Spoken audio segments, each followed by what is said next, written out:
A white manager refused to cash a check for a black client, belittling her and doubting the source of her funds, not realizing that she was the owner of the bank. What happened next shocked even the most experienced observers, but the story starts from the beginning. The day began like any other day. For Mr. Richard Calloway, the manager of a prestigious bank branch in the city centre, the branch's shiny white columns gleamed in the morning light. And he was ready for another day of dealing with wealthy clients and the routine that reinforced his position in the world of finance. At that moment, she entered with her tall stature and confident demeanour, which caught the attention of many clients and bank employees. She was wearing an elegant business suit and carrying a high-quality leather bag that left no room for doubt, and she approached the counter. "Good morning. I would like to deposit this check into my account," she said calmly, as she handed the check to the young cashier. The cashier glanced at the amount and felt nervous, as the check was for a very large sum. She quickly regained her composure and directed her to the manager's office.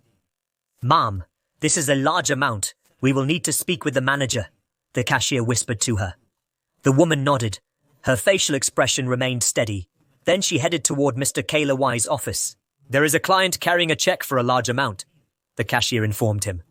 Richard raised his head from the documents he was reviewing, and his expression immediately darkened upon seeing the visitor. His years of experience in the banking field told him that this client was not the usual type for his branch, but he concealed his thoughts behind a professional demeanour. "How can I help you?" he asked coldly, barely looking at her. She repeated calmly, "I want to deposit this check into my account." She placed it on his desk. Richard took the check slowly and examined it carefully, clearly showing his doubts. "This is a very large amount," he muttered, stating he would need to verify the source of the funds as a standard procedure. The woman replied in a calm tone, "All the necessary documents and contact details are written on the check. You can contact the legal office to confirm the transaction." Richard answered hesitantly, "However, I will need to postpone this process for further verification. Maybe you can provide additional evidence of the legitimacy of your work." The woman frowned slightly, but she kept her voice calm. "My work is completely in accordance with the law, and you have everything you need. I expect this process to be handled without delay.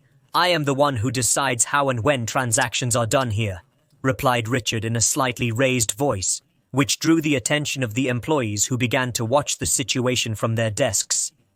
At this point, the young cashier, Eliza, intervened, saying, "Mr. Calloway, I have seen this client conduct large transactions with the bank before.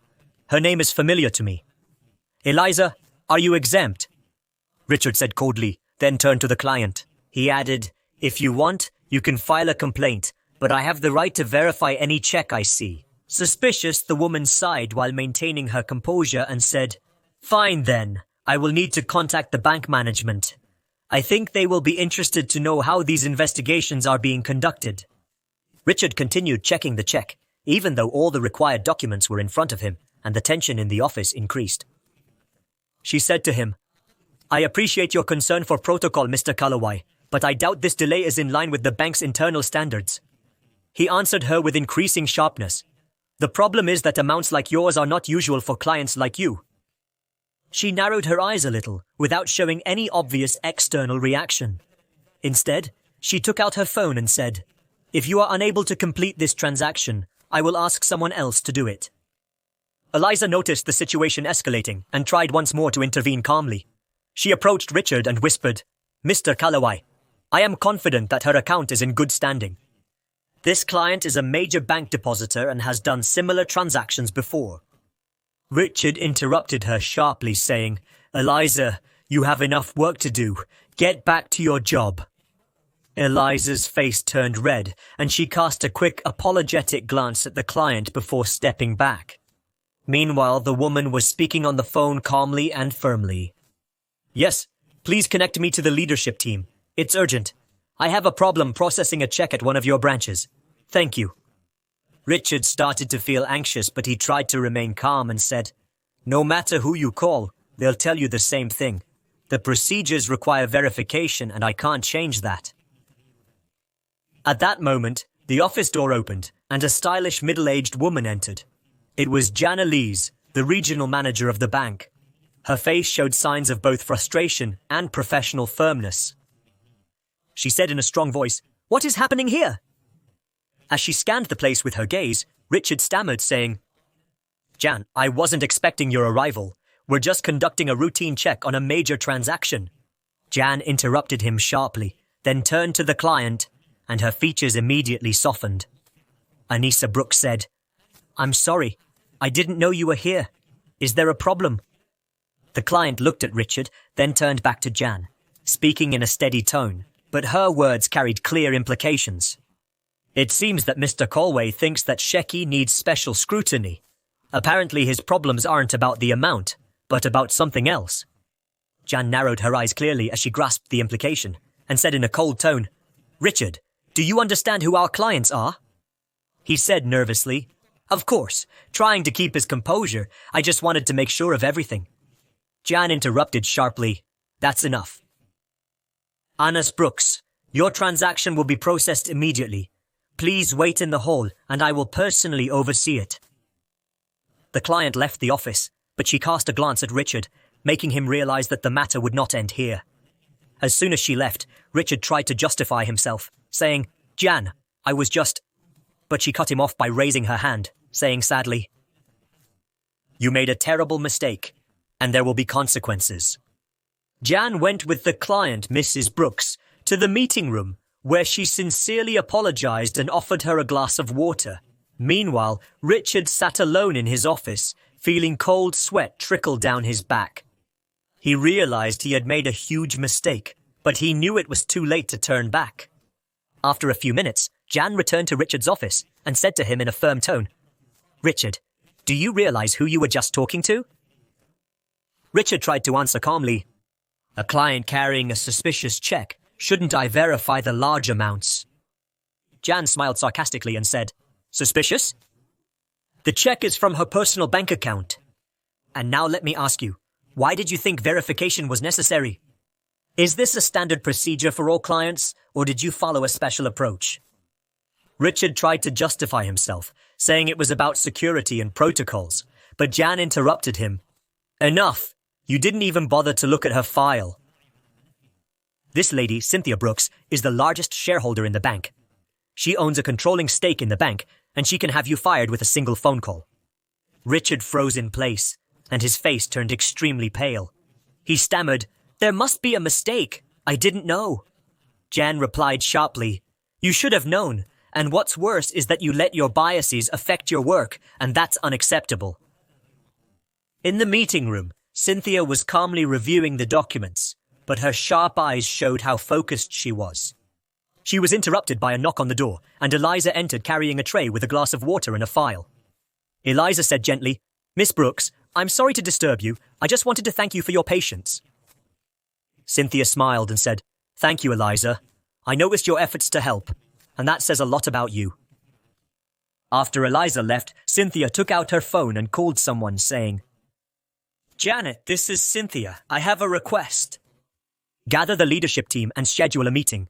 We need to discuss the management of one of our branches. It's urgent." Later, Jan returned to the meeting room, and Anissa Brooks said, "Everything is ready. Your check issue has been resolved. Please accept my sincere apology for what happened."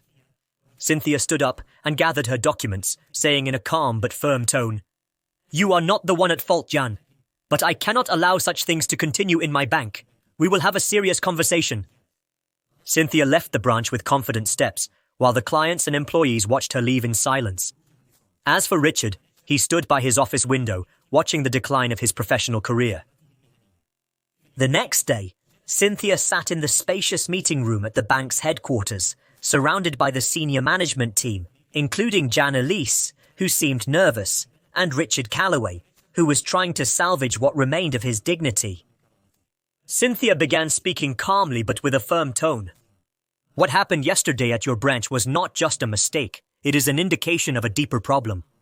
And as the largest shareholder in this bank, I see it as my responsibility to address this matter." She turned to Jan, saying, "You are professional, but it is your duty to ensure that all branches adhere to the principles of respect and equality. What happened yesterday is unacceptable and does not have my approval." But Richard couldn't remain silent.